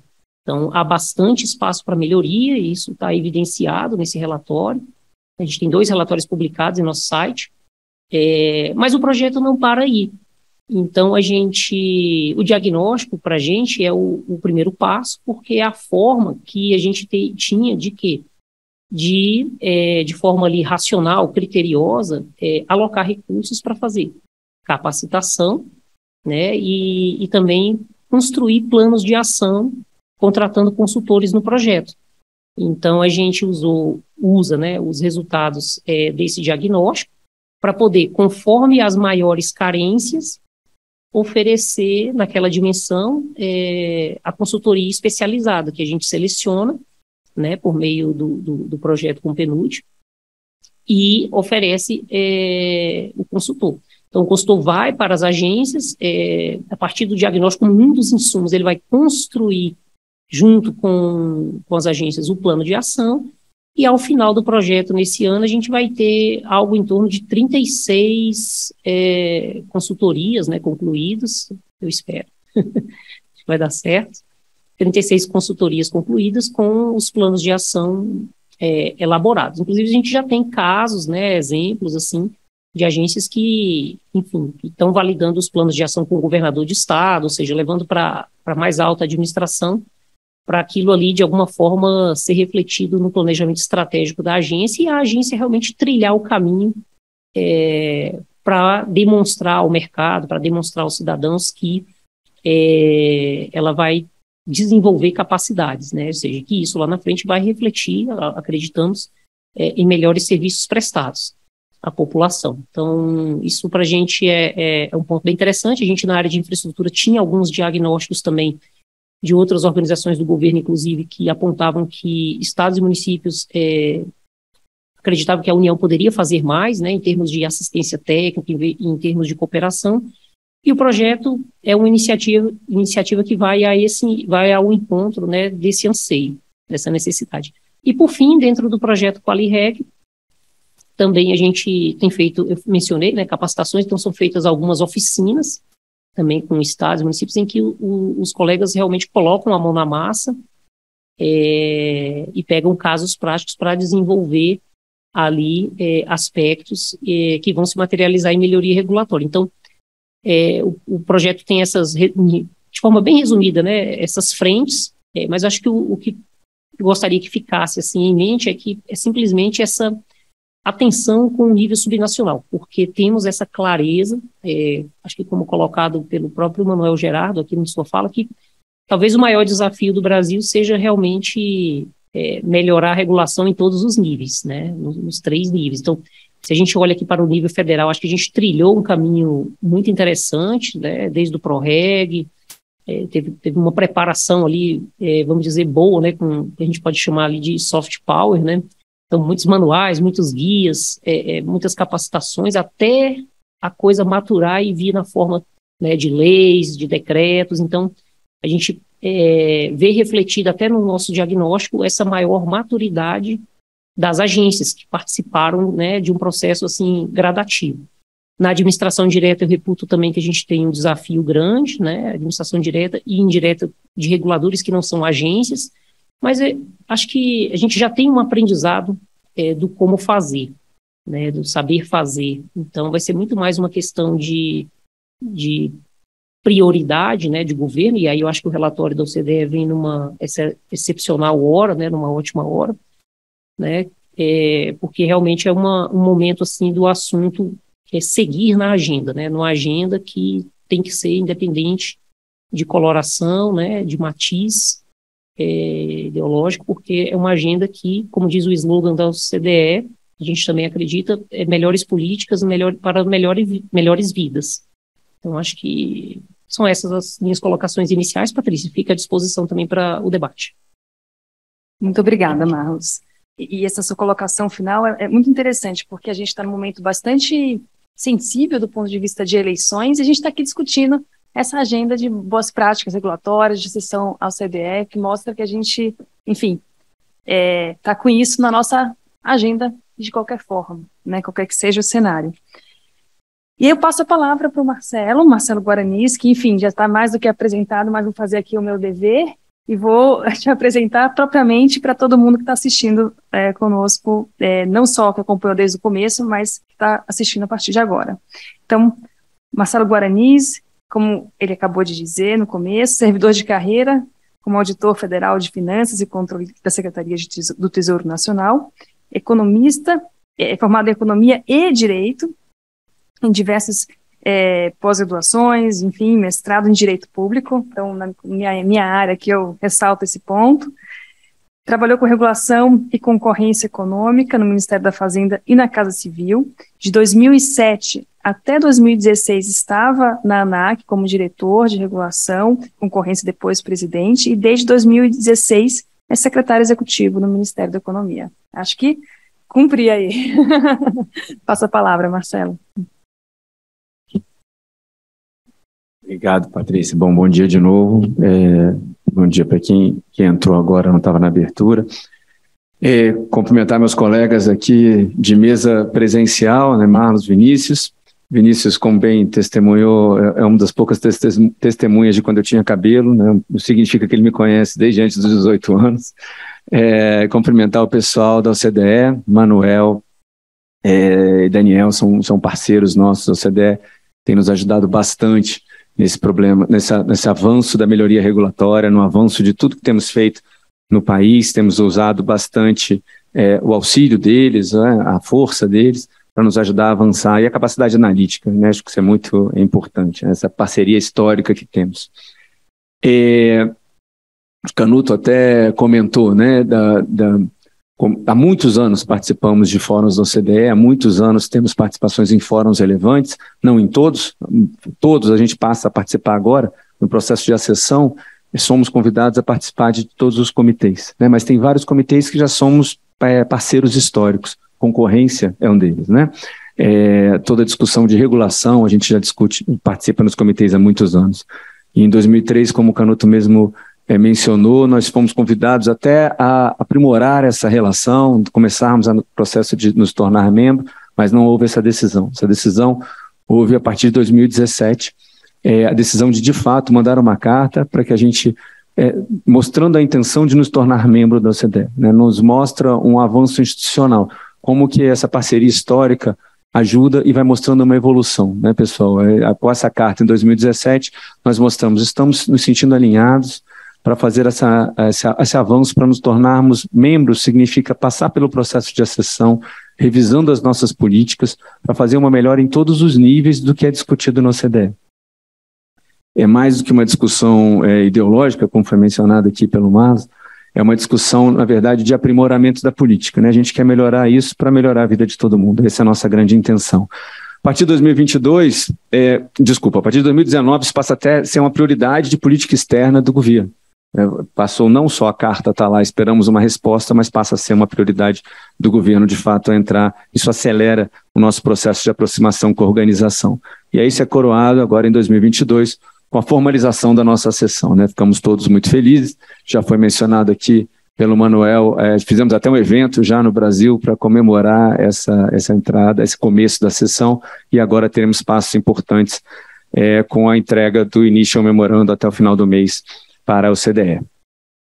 Isso tem grandes impactos históricos, né, sobre várias coisas das nossas políticas públicas, mas principalmente sobre a melhoria regulatória, né? Eu acho que é muito importante mostrar essa estabilidade. Passamos por vários governos, várias discussões, acho que todo mundo mencionou evolução regulatória, evolução institucional. É um processo, não tem jeito, né? A gente vai se aprimorando e quanto mais pudermos acelerar esse processo, melhor para todo mundo, né? Ter uma regulação melhor, ter um ambiente de negócios melhor, destravar a economia, permitir que haja mais concorrência, competitividade, produtividade, gera benefício para a população, né? Concorrência gera menores preços, maior qualidade. Esse é o nosso objetivo, né? Essa é uma das bandeiras do IBRAC até aqui, né, Patrícia? Na minha vida de servidor de carreira, como você mencionou, Patrícia, a vida inteira foi permeada muito por essa análise regulatória, né? Melhoria regulatória. Eu lembro que na CEAI, eu estou na CEAI desde 2000, virei coordenador, acho que em 2003, 2004, a gente cuidava de todos os setores regulados. Era infraestrutura e serviços públicos, ou seja, era tudo, era de telecomunicação, aviação, né? Era muito divertido, apesar de muita coisa, porque conseguimos ter uma visão transversal das dificuldades regulatórias de setores específicos, né?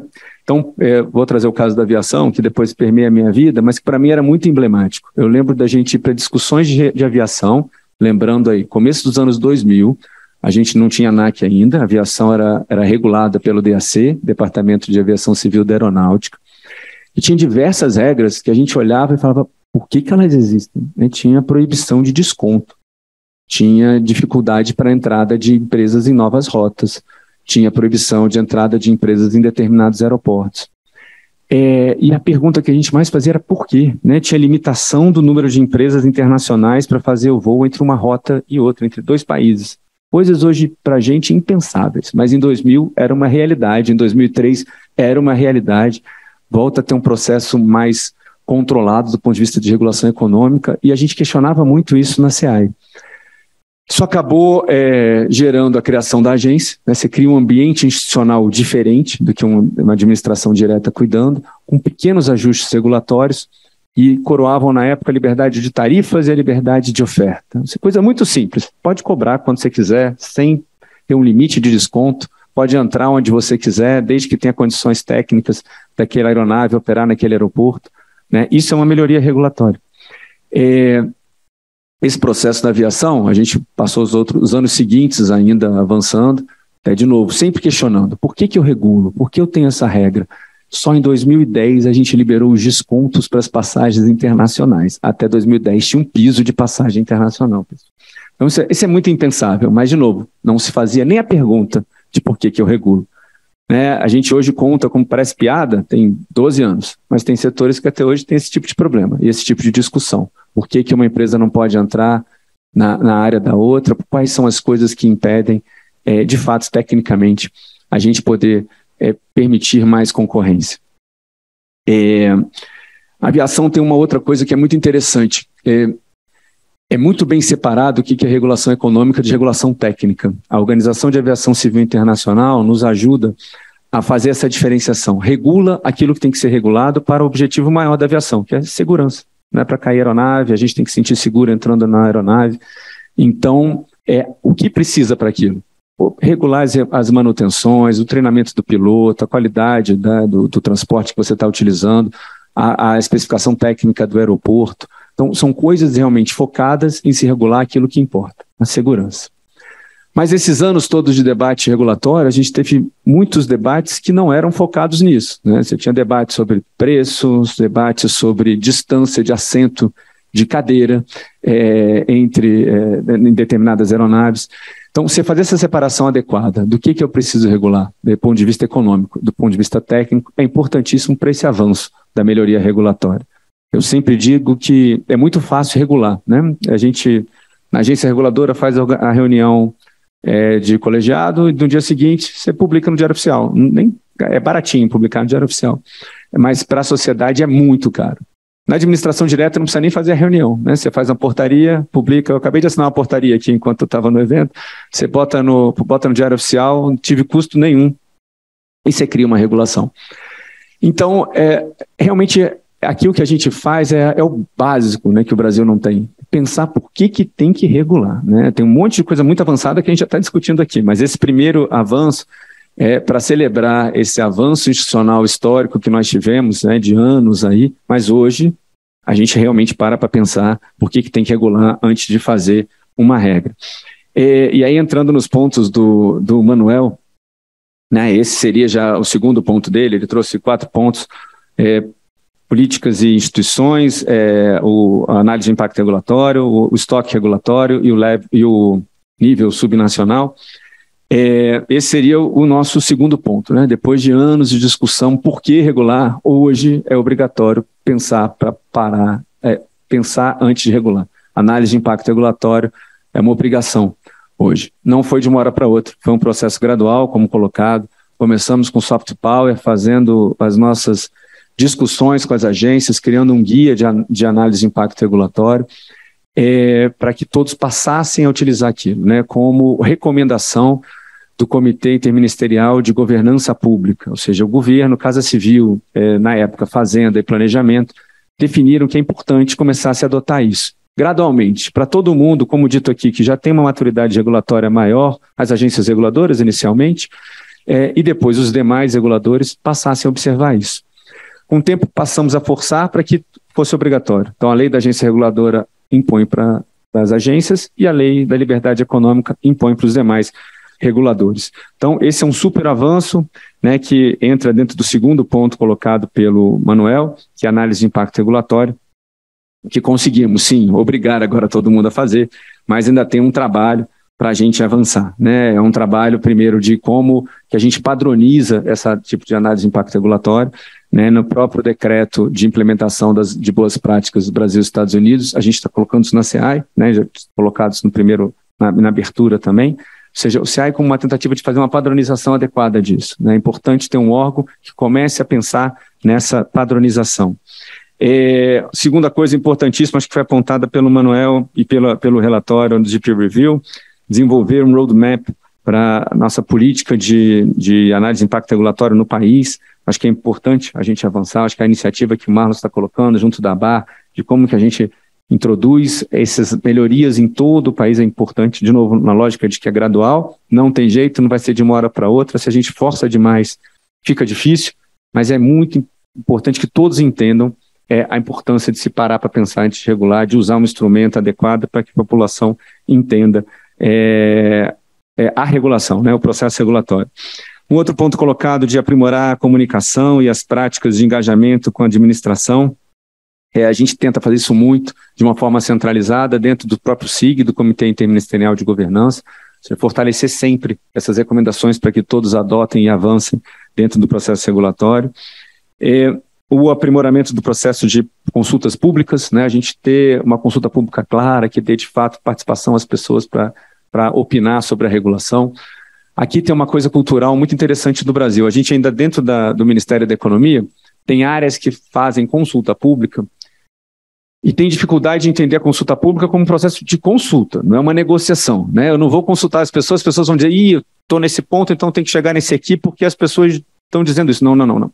É para ouvir, para a gente entender se aquilo que a gente está pensando está chegando naquele objetivo ou se a gente está errando alguma coisa. Não é uma negociação, né? Porque a gente está tratando do interesse público aqui. E muitas vezes, vocês sabem bem, tratar de concorrência, o setor não vai querer muito. Então não é uma negociação de qual é o grau de concorrência que se quer. É uma negociação para se entender se a gente está dosando de forma adequada, né? Reguladores ainda têm muita dificuldade nesse processo. E a gente tem que avançar nisso. Mas acho que é um amadurecimento da gente, né, do processo. Eu lembro das primeiras consultas públicas que eu fiz na ANAC em 2007, 2008, que as empresas ficavam assim, agressivas, né, de não terem seus interesses atendidos no que elas disseram que era para ser assim. E a gente explicando, calma, né, não é assim que o processo vai funcionar. E eu acho que a utilização de plataformas que permitam um acesso cada vez maior ao público, né, para a consulta pública é muito importante. A gente tem tentado fazer isso dentro do Participa Mais Brasil. Esse ponto acho que a análise de impacto regulatório é um ponto que a gente mais tem tratado, é o mais que a gente tem mais avançado, né, dentro dos pontos trazidos pelo Manuel, mas outros pontos são extremamente importantes. Então, voltando agora ao primeiro, sobre governança regulatória, sobre a necessidade da gente ter alguém que faça a supervisão regulatória, é um assunto sempre muito delicado, né? Principalmente pelo histórico que temos de discussões de políticas regulatórias nesses últimos 20 anos. É muito tênue a linha entre você controlar o regulador ou tentar opinar no que o regulador vai fazer e ajudá-la a fazer uma melhoria regulatória, né? E é natural que agências que durante muito tempo foram desafiadas na sua capacidade, na sua autonomia de regulação, tenham resistência a isso.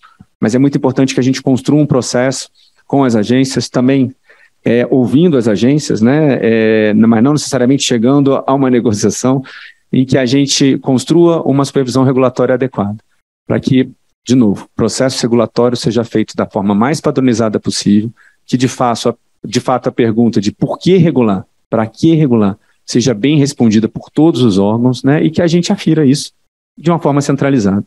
Países desenvolvidos têm isso, né, Estados Unidos tem isso, Reino Unido tem isso, e a gente precisa avançar para isso, de uma forma que não invada a autonomia, mas uma forma de que, de fato, a gente centralize estedimente uma supervisão regulatória adequada para a melhoria do nosso processo regulatório. Outro ponto importante colocado pelo Manuel e pelo relatório é a questão do estoque regulatório, né? Temos avançado muito, tivemos iniciativas grandes no Ministério da Economia, tem até um quadrinho que a gente pegou na semana passada, 2 segundos, para transmitir para todo mundo, até dentro da economia nós conseguimos fazer, né? Com uma grande fusão de ministérios, a gente tem uma parte grande de estoque regulatório. De 7.147 normas que temos dentro do Ministério, nós conseguimos revisar 7.114, então quase todas, faltam 33.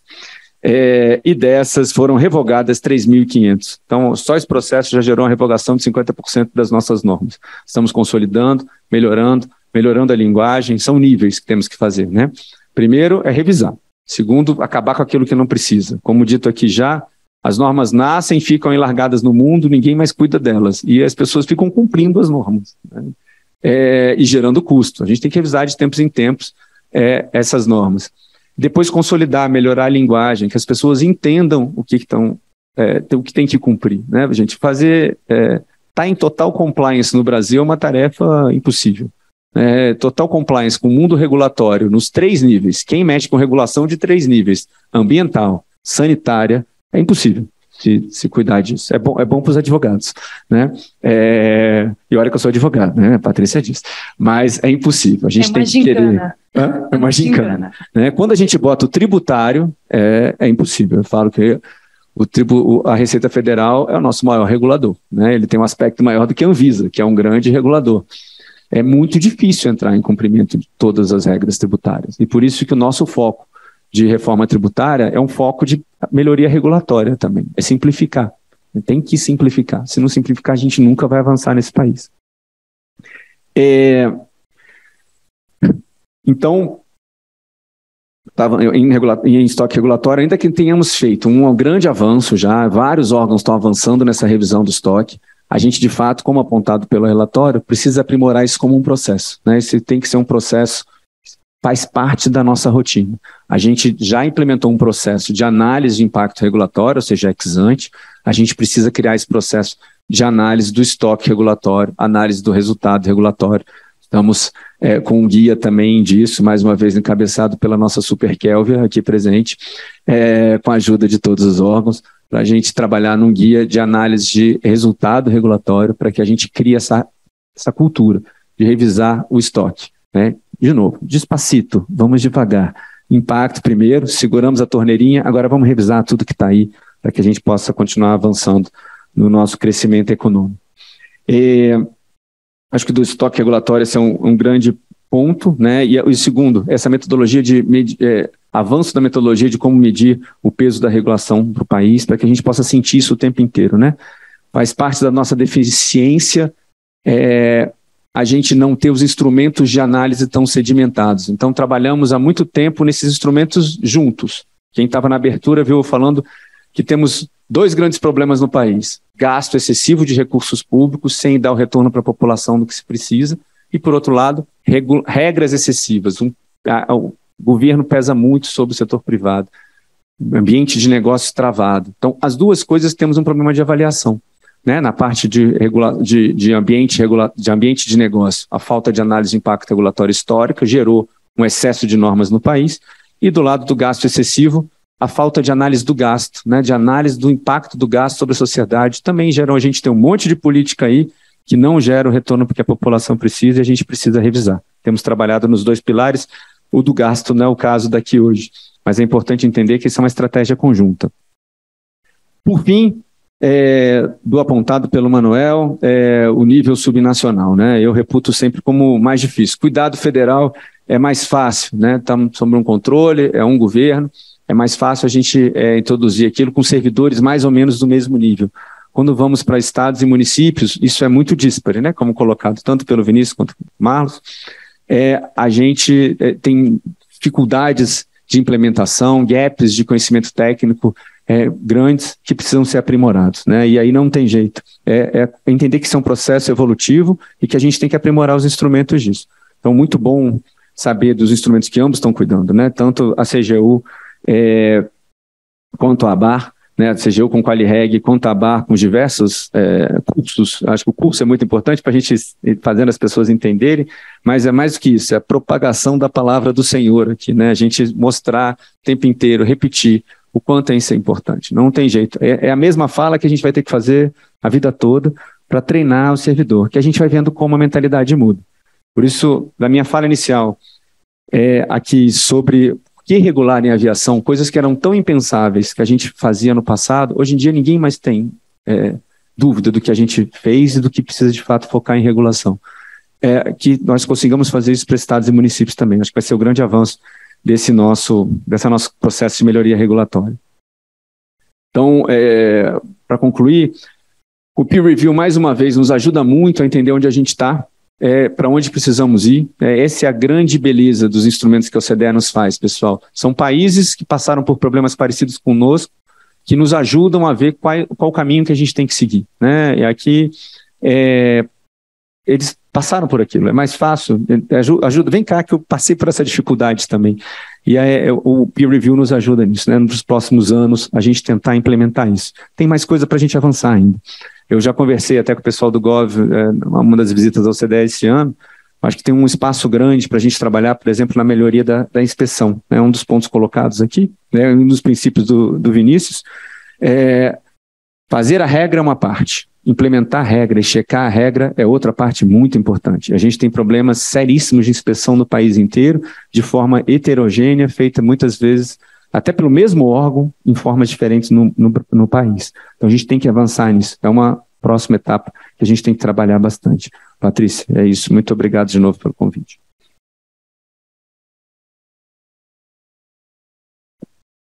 Muito obrigada, Marcelo.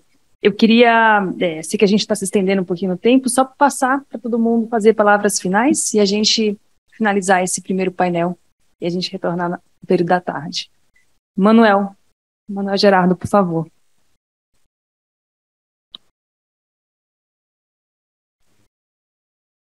Thank you very much, and thank you to all the panelists for all the interesting information they shared. It is clear that for the OECD, the world will be much better off having Brazil as a member of the OECD. The leadership, the size, the influence in the region that Brazil has is too important to ignore. But the path before us, it's going to require a lot of effort to move ahead. We're very happy that Brazil is committed, really committed, to adopt all these policies on better regulation. There's already a lot going on. All the things you have shared in your presentations, all the work that Marcelo and his team are doing, and the rest of the government. We in the OECD will always come to build upon what is already built. And there's a lot of progress, and there's a lot of good things to leverage on to move forward. The peer review provides this holistic approach where everything has to be seen as under a single lens with different parts which make a whole. We invite all the officials that are listening to us to keep pushing for this agenda. I'm sure that in the coming months, there will be changes in the governments, one way or the other. And the OECD will always be here to support whoever remains or stays or is in charge to continue with this agenda. The better regulation policy agenda is very noble, is very amenable. It works for everybody. Better regulation, having good regulations that work for the benefit of people, for the benefit of businesses, for the benefit of markets, help everybody. The only things that affects are inefficiency, corruption, opacity. Nobody wants that. So we are here in the OECD, as my boss, Daniel Trinca, says, to help you and to support you all this way. And keep up the good work, and we'll always be here to help. Thank you. Pois bem, obrigado, gostei muito do que eu vi. Eu creio que o mapa da mina é mais claro do que nunca. O esforço agora é atravessar esse mapa, não é? Fazer o que tem que ser feito para aproximar, para fazer do nosso regime um equivalente aos membros da OCDE. Isso será bom para o Brasil. O Brasil vai ganhar no processo fontes de aumento de produtividade, de desenvolvimento econômico. É o processo que importa muito mais até do que o selo, não é?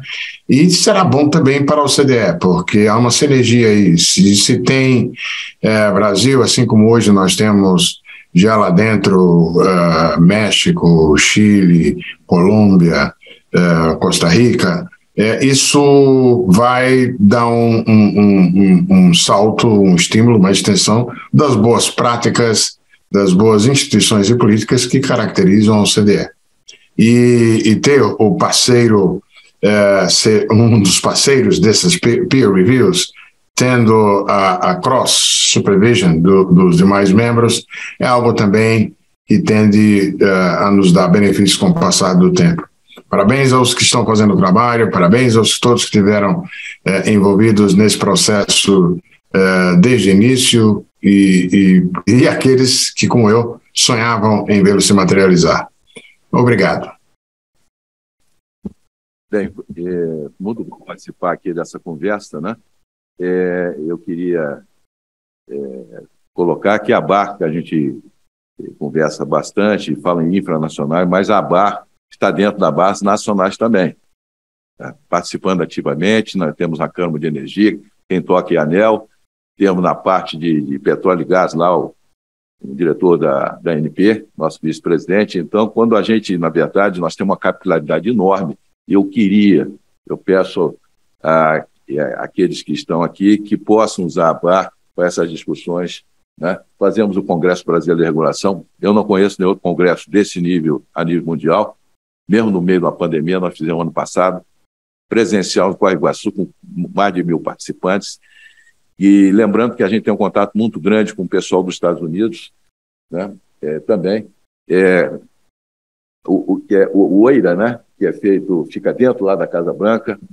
Vocês pensarem um pouco a arrumação que deve ficar aí, essa questão da supervisão, que é importante realmente, né? Inclusive, o OIRA faz a conversa com o Congresso das agências reguladoras, é importante isso.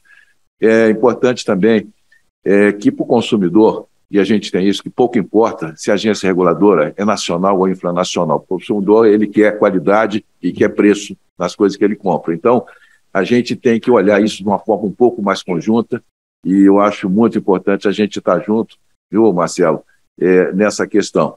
E, finalmente, gosto de lembrar sempre que a qualidade da regulação é função da qualidade do contrato que você tem. Se você tem um contrato ruim, a qualidade da regulação é ruim.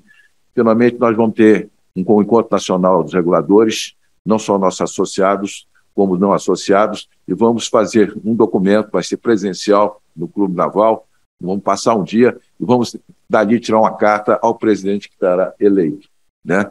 E governadores sobre a questão de regulação no país. Eu espero que vocês puderem também, todos aqueles que são reguladores, não precisa ser agência, mas que são reguladores mais amplos, possam contribuir com isso. Muito obrigado, foi muito bom. Gostei muito, Patrícia, de participar do evento e cumprimentar também aqueles que participaram online, especialmente o Canuto e o Manuel, né? E eu aprendi muita coisa hoje. Obrigado. Muito obrigada, Vinícius. Marlos, por favor, Marlos Santos. Também achei muito relevante participar aqui hoje da discussão. Então, realmente foi uma oportunidade para a gente dar ainda mais amplitude, maior divulgação a esse relatório de peer review, que é um relatório bastante compreensivo, né, amplo, aborda com detalhes, né, várias questões importantes para a gente trilhar o caminho, né, e para uma reforma regulatória, para uma melhoria regulatória. E dizer assim também que a CGU segue junto com o Ministério da Economia, principalmente nas questões ali de centro de governo, né, nas possibilidades aí da gente, dentro do SIG, ele vir a aprovar mais guias, mais manuais que apoiem os reguladores e aqueles reguladores que ainda não se enxergam como reguladores, né, a fazer melhores, tomar melhores decisões regulatórias. Também estaremos juntos aí no CEMAP, também, quem sabe, abrindo um espaço no CEMAP para avaliações ex post de políticas regulatórias, porque hoje o CEMAP está focado muito só em gasto direto e subsídios, mas já se construiu bastante know-how ali do processo de avaliação, então, eventualmente, isso pode ajudar a impulsionar a avaliação de estoque regulatório. Também pode ser um canal, acho que a OCDE, de certo modo, mapeia isso quando traz o CEMAP ali dentro do relatório, né, dessa parte de avaliação ex post. E também, na iniciativa do QualiReg, a gente deve também buscar uma aproximação ainda maior, sobretudo com a CEAI, para a gente pensar aí o futuro desse programa, né, porque ele realmente é um programa que precisa continuar e ampliar para a gente cobrir aí o conjunto dos reguladores subnacionais e realmente é um canal que tem se mostrado bastante profícuo, né, uma relação direta aqui da União, prestando assistências e também entendendo as dificuldades dos reguladores, né, nos estados e nos municípios. Por último, deixo aqui o convite para um seminário internacional que a gente vai fazer do QualiReg na próxima semana, no dia 14 de setembro, no auditório da Agência Nacional de Águas. Então, deixo o convite aqui, acho que todos que se interessam, que trabalham nesse tema da regulação, vai ser também uma oportunidade bem interessante aí de palestras, de debate, enfim, de conversas sobre melhoria regulatória. Obrigado, Patrícia.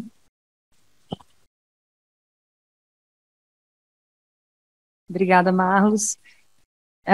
Marcelo, para abertura e fechamento da manhã de hoje. Muito obrigada. Obrigado, Patrícia. Bom, serei breve aqui, todo mundo com fome agora. De novo, acho que a importância dessa agenda, né, de melhoria regulatória e tudo que a gente tem feito de esforço, né, melhorar o país, né, tornar o país mais leve, gerar mais emprego, gerar mais renda. É sempre importante a gente entender o objetivo. Tem indicadores muito legais que a gente tem visto de como a gente está destravando o setor privado para investir. A própria formação bruta de capital fixo tem vindo mais do setor, tem crescido muito e vindo do setor privado, né? Isso é muito legal. Então, não só os projetos de PPI que a gente tem trabalhado, mas como realmente permitir que essas mudanças de marco regulatório, que não só de setores específicos, mas o destravamento dos investimentos e das obrigações regulatórias para os setores em geral, como isso é importante. Gente, essa agenda, de novo, é bom para todo mundo, é bom para o país, é bom para o cidadão que tem mais oportunidade de emprego, né? Então, tem que ser uma agenda da gente, né? Tem que ser uma agenda do povo, independente dos nossos futuros políticos, porque como a gente está vendo essa agenda já de mais de 20 anos, ela vai ficar mais 20 anos. Então, a gente vai ter que mantê-la viva, demonstrando a importância disso. O trabalho que a gente fez até hoje mostra melhor da forma de avaliação que as pessoas entendam o custo da regulação. A gente não entendia o custo da regulação, a gente hoje passa a entender melhor, né? Isso já é um avanço, já fica um legado para a sociedade, né? Ninguém admite mais regras absurdas criadas que gerem custos se não tiverem sido pensadas, se não tiverem sido discutidas antes. Isso já é muito importante. Mas o resto da agenda precisa da força de todo mundo, né? Lembrando que toda vez que a gente vai melhorar a regulação, tirar a barreira, gerar mais concorrência, a gente atinge grupos de interesse. Esses grupos são fortes, os grupos têm lobby, e o povo acaba não tendo lobby, né? Quem faz o lobby pelo povo é a comunidade que está aqui. Comunidade de regulação, comunidade de concorrência, os reguladores, aqueles que estão assistindo.